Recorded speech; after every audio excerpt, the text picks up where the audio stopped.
She sank one of the 5 two-man midget submarines that were part of the Japanese attack force. Ward radioed Naval Headquarters, "We have attacked, fired upon, and dropped depth charges upon a submarine operating in defensive sea area." Minutes later, the radar installation on the north coast detected a large flight of incoming planes. Its operators notified the information center at Fort Shafter. The officer on duty there assumed that the planes were our own B-17s, due in that day from California. The radar operators were told, "Don't worry about it."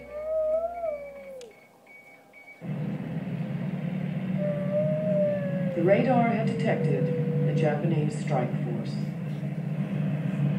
At 7:48 a.m., they hit Kaneohe Bay Naval Air Station.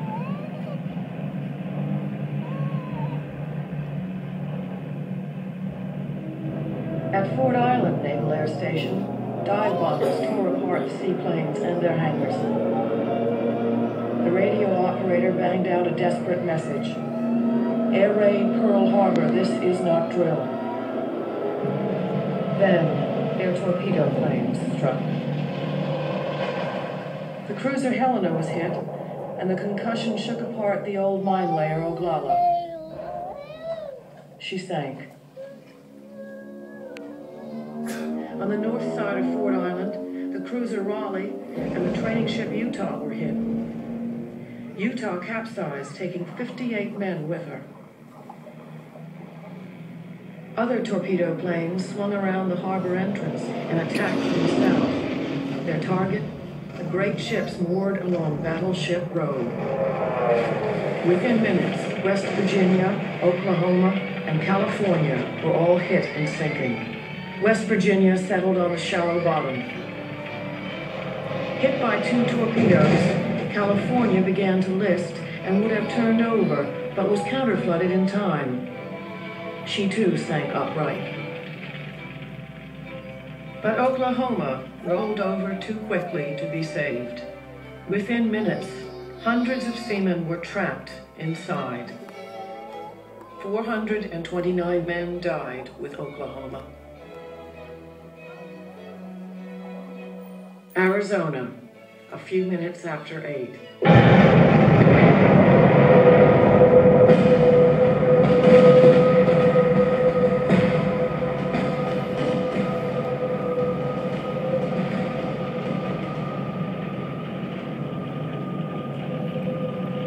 An armor-piercing bomb went through her deck and ignited the forward ammunition magazine. Thousands of tons of ammunition exploded. No one who heard that sound would ever forget it.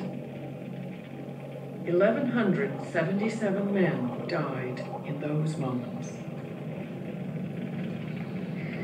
Caught off guard, men fought back from all around the harbor as best they could.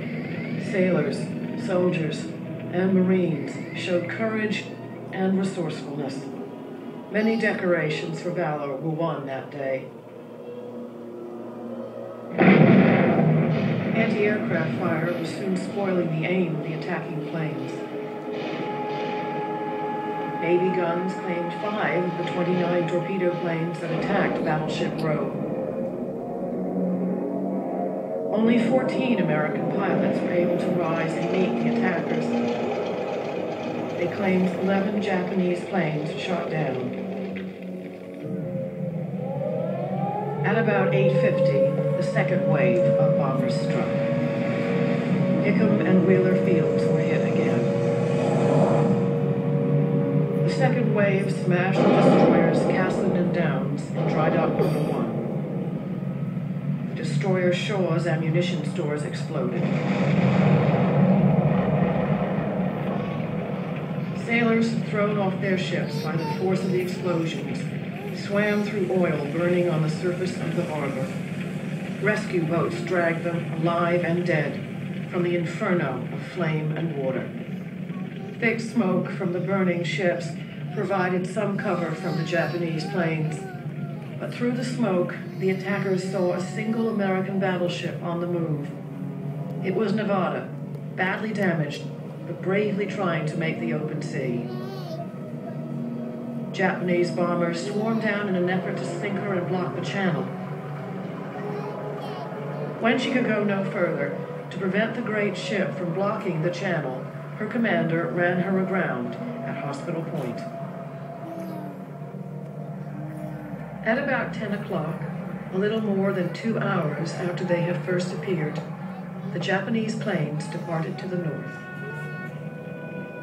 They had inflicted on the United States Navy the greatest disaster in its history. 21 vessels, including all 8 first-line battleships, were sunk or damaged. Some 170 planes, both Army and Navy, destroyed. And the dead, more than 2,400. Another 1,200 wounded. Sailors, airmen, Marines, soldiers, and civilians. The victory was bought for a small price. 29 Japanese planes shot down, 55 airmen killed. 9 of the 10 midget subcrewmen also died. One was captured to become America's first prisoner of war.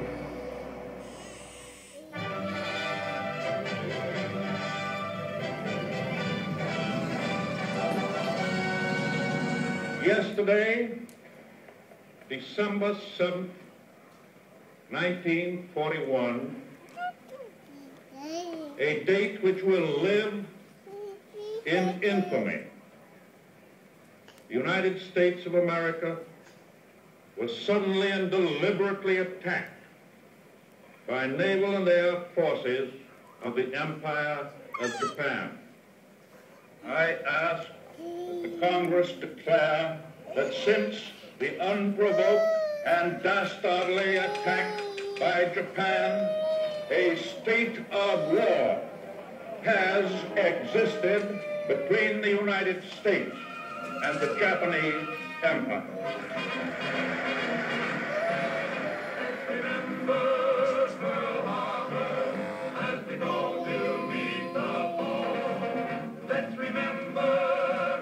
The attack on Pearl Harbor did something the Japanese had not counted on. It united America, awakened her fighting spirit, mobilized her industrial might.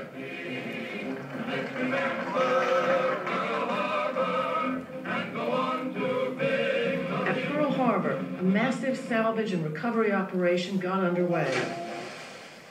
Almost every ship the Japanese sank was eventually put back into service. But not Oklahoma, not Utah,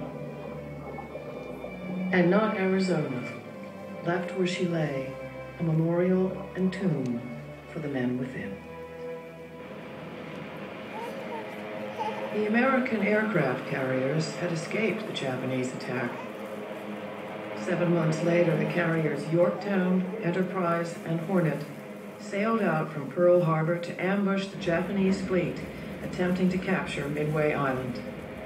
In the battle, American Navy dive bombers sank 4 of the Japanese carriers that had attacked Pearl Harbor.